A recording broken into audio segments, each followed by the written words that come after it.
Hi friends, I am Rajiv Kumar from IIT Kalyani project division. दोस्तों, आज हम लोग बात करेंगे कि पिम्स में अपना पर्सनल डाटा को कैसे अपडेट करते हैं। बहुत बार ऐसा देखा जाता है कि हमारा पर्सनल रिपोर्ट अपडेट नहीं रहता है, और जब भी हम ट्रांसफ़र होके नए ऑफिस में ज्वाइन करते हैं तो हमारा sub division name, station of posting, उसके बाद प्रेजेंट एड्रेस आदि नए सिरे से उसको डालना पड़ता है, अपडेट करते रहना पड़ता है। साथ ही साथ जब हम किसी फील्ड में स्पेशलाइजेशन किए हो या हमारा कॉन्टैक्ट नंबर चेंज करना है तो इस सब में हमें जो है हमारा अपना पर्सनल इंफॉर्मेशन मैनेजमेंट सिस्टम में जो हमारा पर्सनल रिपोर्ट है वो अपडेट रहना चाहिए। तो आइए देर ना करते हुए हम शुरू करते हैं कि पिम्स में अपना डेटा कैसे अपडेट रखना है। तो सर्वप्रथम हम आ जाएंगे एम्प्लॉय लॉगिन में। एम्प्लॉय लॉगिन उसको क्लिक किया। क्लिक करने के बाद ये हमारा CPWD एम्प्लॉय लॉगिन में यूज़र नेम डालेंगे, ये मेरा आ गया। उसके बाद पासवर्ड डालेंगे। पासवर्ड डालने के बाद लॉगिन पे क्लिक किया, और इसको क्लिक करने के बाद हम लोग देख रहे हैं सेलेक्ट मॉड्यूल में हमारा ये पिम्स खुल चुका है। इसमें दो चीज़ होती है, इसमें हम लोग आएंगे पर्सनल इंफॉर्मेशन मैनेजमेंट सिस्टम, और जब हायर ऑफिसर या हेड ऑफ ऑफिसर्स लोग खोलते हैं तो उनको दो ऑप्शंस आते हैं, एक आता है इंडिविजुअल और एक आता है ऑफिशियल। तो हम लोग इंडिविजुअल में हैं और जेई के लिए इंडिविजुअल ही होता है। तो ये हम इसको क्लिक किया पिम्स पे। पिम्स में क्लिक करने के बाद जो है हमारा एक नया पर्सनल डिटेल्स का पेज खुल जाता है जिसमें सारा चीज़ रहता है, ऑफिस एड्रेस, और इसके बाद इसमें एक एडिट रहता है। तो जब हम इसको खोलते हैं तो इसमें हम लोग खुद से अपना ऑफिस एड्रेस और रेसिडेंशियल एड्रेस को हम कभी भी खुद से चेंज कर सकते हैं, इस दोनों को। लेकिन इसके बाद और भी अगर कुछ चेंज करना हो तो इसके लिए हमें कंट्रोलिंग ऑफिसर की मदद लेनी होती है, और ये कंट्रोलिंग ऑफिसर के ही द्वारा अपडेट होता है।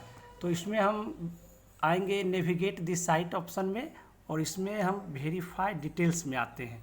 वेरीफाई डिटेल्स को क्लिक करने के बाद जो है एक आपको ये जो पेज खुल रहा है वेरीफाई सर्विस डेटा। तो इसमें क्या है ना, हम अपना सर्विस डेटा को अपडेट करते हैं।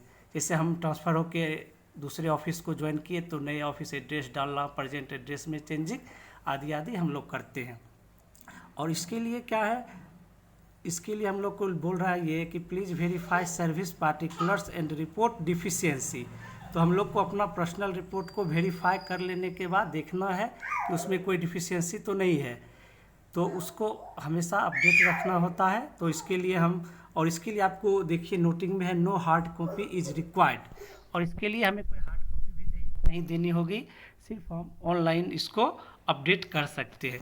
तो जब हमने पिम्स खोला उसके बाद वेरीफाई डिटेल्स में आया, और वेरीफाई डिटेल्स आने के बाद वेरीफाई डेटा सर्विस का पेज खुलता, और इसको हम लोग प्रोसीड करेंगे। और इसको जब प्रोसीड किए तो इसके बाद हमारा पर्सनल रिपोर्ट का पेज खुल गया। तो इसमें हम एक एक चीज़ को देखते हुए आएंगे कि हमारा date of birth, name, basic pay, initial appointment age, ये सारे डाटा सही हैं या नहीं। अगर इसमें कुछ डिफिशियंसी है तो हमें इसको जितना जल्द हो सके अपडेट कराना होता है। तो जब हम इस पर्सनल रिपोर्ट के पेज को खोलते हैं या खुलता है तो उसको हम लोग स्क्रॉल करते हुए नीचे आएंगे। एकदम नीचे आने के बाद एक ऑप्शन आता है राइट बॉटम साइड में सबमिट फॉर करेक्शन।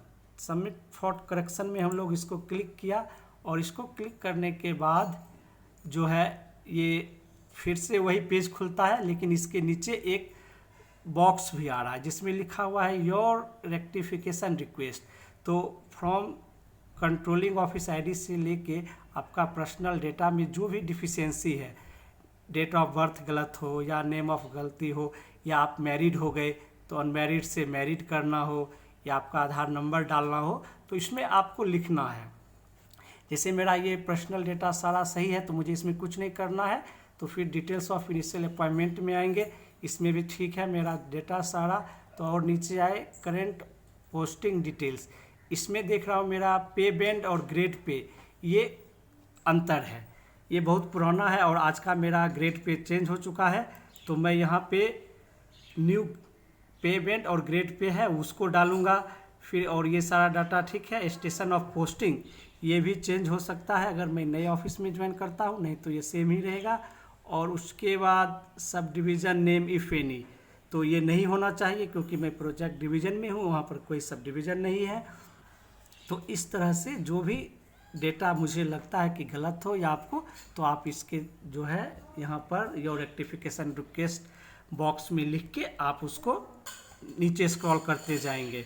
उसके बाद प्रेजेंट एड्रेस इसमें सही है या इसको सही करना है तो आप इसमें रिक्वेस्ट डालें। इस तरह से करते करते आपको एकेडमिक क्वालिफिकेशन जोड़ना है, आपने कंप्लीशन ऑफ प्रोबेशन कंप्लीट कर लिया हो, डिपार्टमेंटल एग्ज़ाम पास किया हो तो इसको समय समय पर अपडेट करते रहना होता है।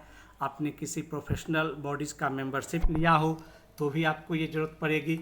इस तरह से करते हुए आप आएंगे तो आप वन बाय वन अपने डेटा को वेरीफाई करते जाएं, देखते जाएं कि सभी करेक्ट हैं या नहीं। उसके बाद आप एकदम नीचे जब आएंगे तो देखेंगे सबमिट, इसमें एक यहाँ बॉक्स है एग्री बॉक्स, इसमें आपको टिक मारना होगा। उसके बाद ये मैंने टिक लगा दी या एंड इसमें लिखा हुआ है I have verified service particulars in PIMS, this particulars tally with entries in service book except those requested for rectification. तो हमने जो रिक्वेस्ट में दिया है वो रेक्टिफिकेशन के लिए वो सब छोड़ के बाद बाकी मेरा डेटा सही है और हम इसको एग्री करते हैं। फिर यहाँ पे सबमिट ऑप्शन में सबमिट कर देंगे तो ये हमारे कंट्रोलिंग ऑफिसर को ऑटोमेटिक चला जाएगा और आपको इसके लिए कोई हार्ड कॉपी की ज़रूरत नहीं होगी। तो इसमें आप देख रहे हैं कि मैंने इसके पहले भी बहुत बार डाला हुआ हूँ status of data rectification request submitted.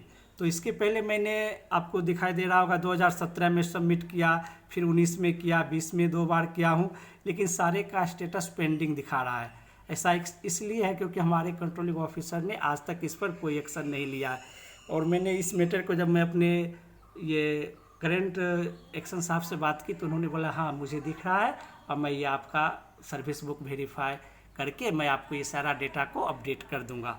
तो दोस्तों ये रहा सारा मॉड्यूल और इसके थ्रू आप जो है अपने पिम्स को अपडेट रख सकते हैं। आशा करता हूँ ये आप लोगों के लिए उपयोगी सिद्ध हो। Thank you.